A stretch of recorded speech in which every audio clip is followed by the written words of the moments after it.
Se diga más, compartiendo con ustedes las principales noticias de este día.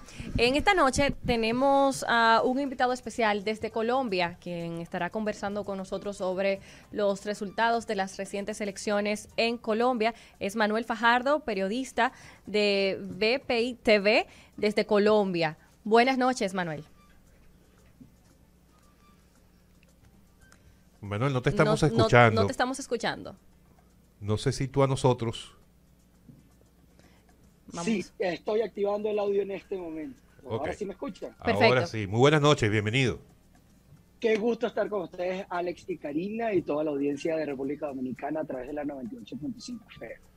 Gracias, Manuel. Sabes que, bueno, le estuvimos dando seguimiento el día domingo a las elecciones, a esta segunda vuelta electoral que ya todos sabemos, el resultado final ganando Gustavo Petro, en su tercer intento por llegar a la presidencia de la República de Colombia. Y esto, de antemano, ya había generado muchos nervios, mucha preocupación, y queremos que seas tú quien desde allá nos puedas hacer un análisis de cómo se han vivido estas primeras horas después de anunciado ya formalmente el triunfo de Gustavo Petro, aunque después nos vayamos un poco más hacia atrás a lo que fue la última etapa de la campaña. Pero vamos a hablar de estas recientes horas. Sí, te cuento, hay mucha incertidumbre, como tú muy bien lo dices, y eso no es porque lo digamos nosotros los periodistas que hemos estado atentos a la noticia, sino que lo reflejan también los indicadores económicos. El dólar, por ejemplo, para que tú veas parte del nerviosismo que hay, el dólar está por encima del euro.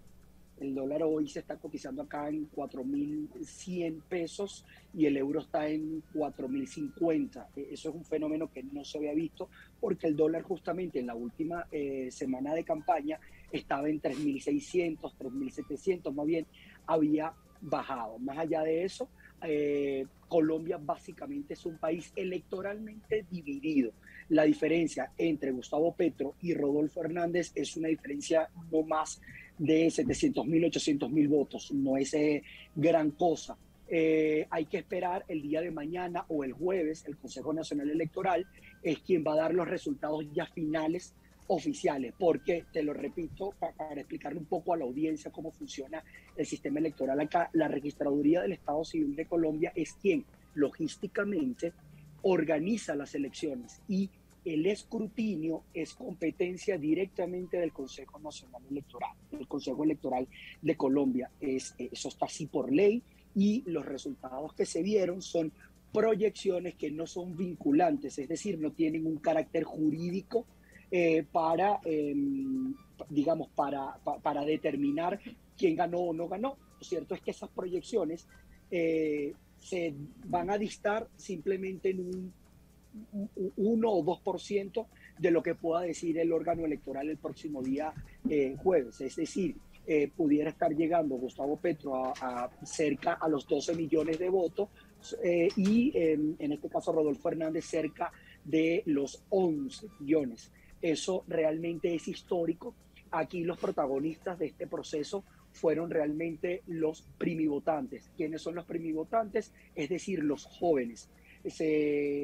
Hubo un incremento de un 5% en la participación electoral acá en Colombia que nunca se había visto. Esto habla también de cómo se llevaron adelante sendas campañas electorales. O sea, fueron campañas que, si bien tuvieron un asidero importante en la visita cara a cara que hacen los candidatos, que eso es normal que nosotros lo veamos en América Latina, al menos en la política latinoamericana, hubo gran presencia de la política en las redes sociales y eso por supuesto fue un factor determinante para captar estos votos que realmente le dieron el triunfo a Gustavo Petro. A Gustavo Petro le da el triunfo, es la zona del Caribe, el eje caribeño del país, no se lo dan las grandes urbes. Estamos hablando de Bogotá, que a pesar de que Bogotá tiene una alta tendencia a la izquierda desde el punto de vista ideológico, por lo que hemos visto, si nos retrotraemos a cómo ha sido la política con las elecciones, tanto de los alcaldes de los municipios que compone Bogotá, en este caso, a la alcaldía mayor, que es una de las más importantes. que Manuel. acá es determinante, sí. Sí, ¿cuáles factores entiendes incidieron en esta aceptación en la zona caribeña, en toda la periferia de Colombia? ¿Cuáles fueron esos factores determinantes para que Petro alcanzara la victoria allí? Mira, lo que pasa en la zona caribeña es realmente un olvido de las políticas de acercamiento a la gente. Eso es una realidad y creo que eso no es solamente una realidad de Colombia. Hay que mirar lo que está pasando también en Ecuador con las protestas que están pasando acá, que es un país frontera con Colombia. Lo cierto es que ahí no hubo, digamos, unas políticas certeras desde el punto de vista de inclusión. Se habla de mucha desigualdad en esa zona de acceso al trabajo, digamos, a fuentes formales de empleo, el costo de la vida de alguna u otra manera en el último año se ha incrementado un poco la inflación, eso ha golpeado el bolsillo del colombiano, esos son factores que de alguna u otra manera han generado inclinar la balanza un poco más hacia Gustavo Petro, que de alguna u otra manera desde el punto de vista electoral planteó un cambio, pero no es un cambio en la estructura política. Y te lo voy a explicar. Y eso es lo que vamos a ver en los próximos días, ¿no? En los próximos meses, creería yo, porque Gustavo Petro desde la primera vuelta a la segunda vuelta ha tenido que prácticamente negociar con el establecimiento.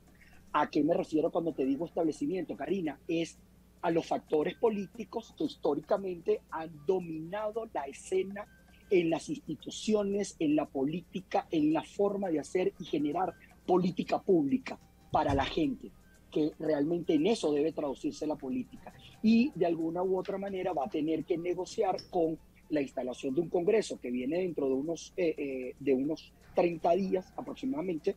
El 25 de julio se instala el Congreso y el Senado, donde hay una multiplicidad de factores. En el Senado, Gustavo Petro lo que tiene es un tanto más de 30 senadores que los pueden apoyar en las leyes que pueda generar, pero tuvo que de alguna u otra manera negociar con los factores políticos tradicionales. Es decir, ¿cómo va él a generar la política que prometió en campaña, esos cambios, y que lo pongo entre comillas?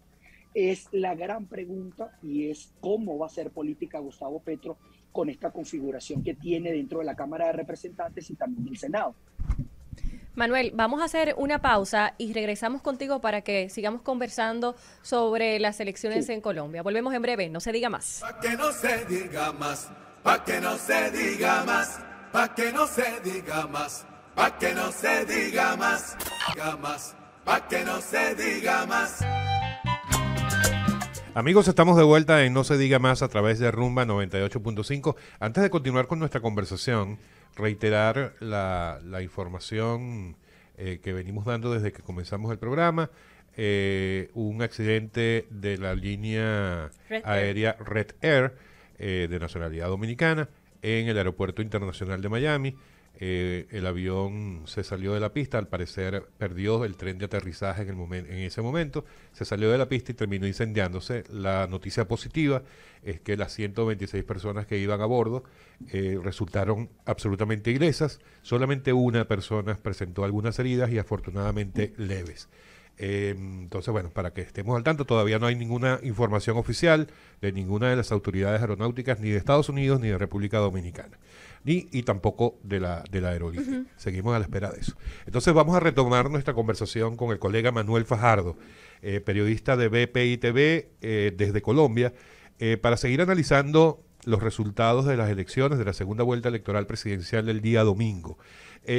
Manuel, con este triunfo de Petro, como has dicho, ya ha habido ciertas repercusiones en el aspecto económico, en términos de confianza. Definitivamente él va a tener que venir a tratar de lograr consenso si quiere gobernar bien dentro del país. Pero vamos entonces un poco atrás. ¿Qué hace que Petro gane en esta segunda vuelta? ¿Y por qué no Rodolfo Hernández, quien en los últimos meses de campaña se convirtió bueno, ni siquiera meses, yo diría que en últimas semanas se convirtió en ese fenómeno electoral que al demostrarse de cuarto en todas las encuestas terminó siendo el segundo, lo que le permitió llegar entonces a esta segunda vuelta? ¿Qué incidió en esos últimos días, horas, para que fuera Petro el triunfador? Mira, evidentemente allí, Alex, yo creería que la no realización del debate. Eso mostró de alguna u otra manera debilidad en el candidato Rodolfo Hernández, que se mostró en la primera vuelta como el outsider necesario, ese outsider que tenía que llegar para de alguna manera cambiar la visión. Además fue un fenómeno en redes sociales, sobre todo en la red social TikTok, pero en la materialización de las ideas concretas para votar y atraer el voto, no pudo de alguna u otra manera a través de la comunicación y del mercadeo político poder posicionar su mensaje. Y además de eso, toda la controversia que de alguna manera se generó con el debate presidencial, que incluso tuvo que intervenir la Corte Suprema de acá del país, de alguna manera eso mostró al electorado o hizo ver en el electorado que en este caso Rodolfo Hernández era un candidato o una opción débil desde el punto de vista político real. O sea, digamos, hay que recordar que la política colombiana es o digamos el voto colombiano es un voto bastante conservador, más bien es una sorpresa dentro de toda la dinámica que Gustavo Petro sea presidente, y eso lo hace inédito, histórico el proceso. Y Manuel, con el preámbulo que tú dabas, sí. Yo estoy de acuerdo contigo en eso, que eso pudo incidir en el resultado final, la no realización del debate o el aparente no disposición de parte de Rodolfo Hernández a participar. Ahora, hubo una decisión de la Corte Suprema de Bogotá, como tú acabas de mencionar, que prácticamente obligaba a ambos candidatos a realizar este debate antes del día jueves o viernes, previo a las elecciones. Sí. ¿Por qué no se presentó, o sea, por qué no se dio ese debate? Y en todo caso, no hubo ninguna consecuencia para ambos candidatos o para Rodolfo Hernández por parte de este Tribunal Supremo. Sí, fíjate, el Tribunal Supremo no es que los obligó, es un exhorto que hace a los candidatos, es decir, a la garantía del derecho. Es decir, ellos lo que hacen es, en función del derecho, que exhortan a los candidatos que se tiene que respetar el derecho de que todos los ciudadanos conozcan de alguna u otra manera las propuestas de ambas tendencias ya en segunda vuelta, porque estamos hablando de los destinos de un país. No estamos hablando de cualquier cosa. Entonces, de alguna manera, ¿qué pasó cuando sale esa sentencia? Sale la sentencia, inmediatamente los equipos políticos deben buscar los acuerdos para poder realizar ese debate. ¿Qué ocurrió en la rueda de prensa que da Rodolfo Hernández desde la ciudad de Miami, en los Estados Unidos? Él allí avisora, eso es una semana antes, Alex, que él dice que corre riesgo su vida y que puede ser asesinado. Allí, tanto el Ministerio de Justicia como el Ministerio de Defensa le incrementan el esquema de seguridad a Rodolfo Hernández, y él dice que el debate debe hacerse únicamente en Bucaramanga, que es donde él se siente seguro. Sin embargo, Gustavo Petro le dice, bueno, chévere, si hay que hacerlo allá, vamos y lo hacemos. Todo eso por redes sociales. Los equipos políticos de alguna u otra manera no llegaron a entenderse. Ya llegó el momento y el sábado no se podía hacer el debate porque por ley ya no puede haber ningún tipo de propaganda política. Es el reposo, digamos, para el evento que venía el día domingo.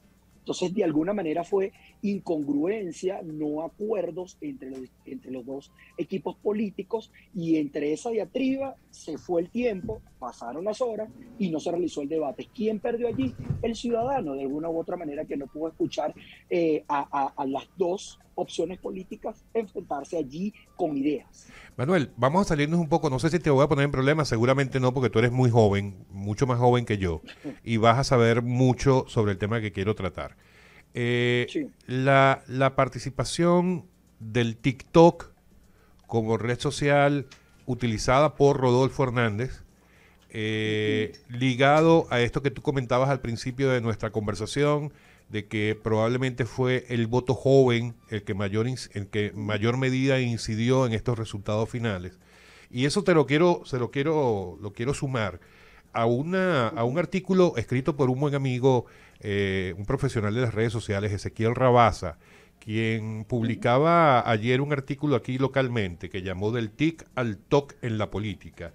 Y precisamente hacía la mención a esto de que y te voy a decir, te voy a leer textualmente lo que dice este párrafo. Sí. Él dice que todos le llaman la nueva tendencia, como buenos políticos, muchos tienen la cosquillita, entre paréntesis, y no de Juan Luis Guerra, indecisos de participar o no participar, pero dado el hecho de que todos queremos entrar cuando vemos resultados, el TikTok dice presente en la campaña política de Colombia y dice un poco más adelante, queramos creerlo o no, lo cierto es que sí, el TikTok, en el caso de Rodolfo Hernández, ha dado resultados conectando con esos jóvenes y no tan jóvenes de diferentes lugares en el territorio colombiano. ¿Cómo ves tú esto? Mira, yo creo que esto a los especialistas en marketing político y en campañas electorales los ha puesto a estudiar, inclusive a nosotros. ¿Qué es lo que pasa con las redes sociales acá en Colombia y cómo Rodolfo Hernández de alguna manera agarra ese auge en la primera vuelta, sobre todo en la última semana, en la primera vuelta? Es que realmente él se mostró como un candidato que no estaba con el establecimiento, ¿sí? Político. Ahí estuvo su acierto político en eso, en no vincularse ni con el uribismo, ni con el petrismo en este caso, que era como que lo otro. Entonces, vincularon, o sea, ¿qué hizo la campaña de Petro? Vincular a Federico Gutiérrez con el uribismo, que acá tiene un alto rechazo, sobre todo de los estratos más bajos.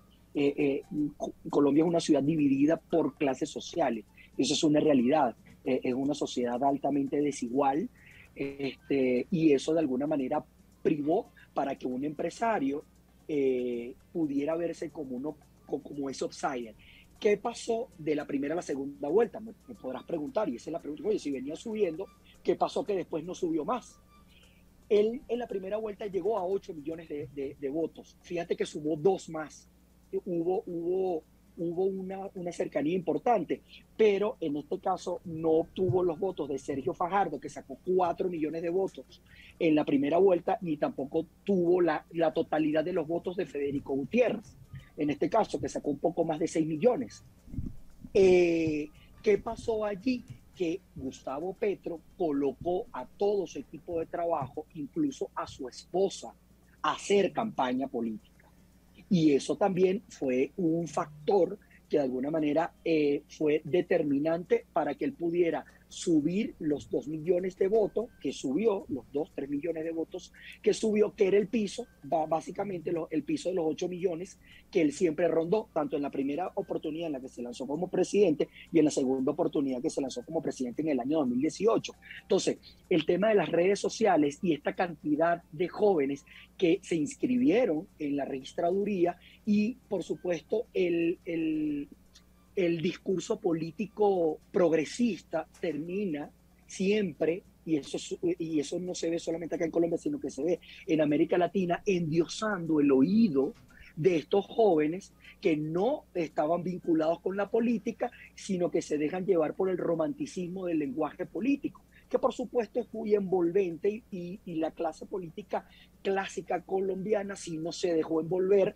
por ese lenguaje y de alguna manera lo ve ya en la práctica política, en lo que realmente debe ser un Estado y no en las utopías progresistas que son las que de alguna manera terminan endiosando el oído de estos primivotantes, que fue efectivo políticamente hablando porque le termina dando la victoria a Gustavo Petro, pero no se la termina dando con una ventaja bastante holgada, sino que ahora va a tener que responder a una cantidad de promesas y a una cantidad de alguna manera de votantes que están esperando tener oportunidades en un país que para ellos es un país carente de oportunidades, desde el punto de vista educativo, desde el punto de vista del primer empleo, desde el punto de vista del poder acceder a una vivienda sin dejar empeñada la vida, como ocurre en muchos países de Latinoamérica, y eso de alguna u otra manera fue lo que privó para que Gustavo Petro pudiera hacerse hoy de la presidencia. Manuel, si todavía estuviéramos el día sábado, previo a las elecciones, y alguien te preguntaba a ti como periodista, como analista, ¿cuál creías tú que podía ser la mejor opción para Colombia? ¿Qué hubieras respondido en ese momento? En ese momento, viniendo de Venezuela, conociendo la política, porque no solamente he tenido la oportunidad como periodista de cubrir este proceso electoral. He cubierto otros procesos electorales en América Latina. Gracias a Dios, yo hubiese optado por la opción de Rodolfo Hernández. Era una idea un poco más concreta desde el punto de vista de política pública en el aspecto económico. ¿Por qué te lo digo? Porque en este caso Gustavo Petro plantea reformar fiscalmente al país. Un país que tiene un gasto importante, sí tiene un gasto importante, pero hay una privatización importante también y las cosas funcionan, a pesar de que sean privadas. Entonces, el tema de reformar el esquema de salud, colocándole esa carga económica al Estado, ¿a dónde va esa carga económica? Al bolsillo de los ciudadanos, porque de alguna u otra manera hay que sacar los recursos de algún lado.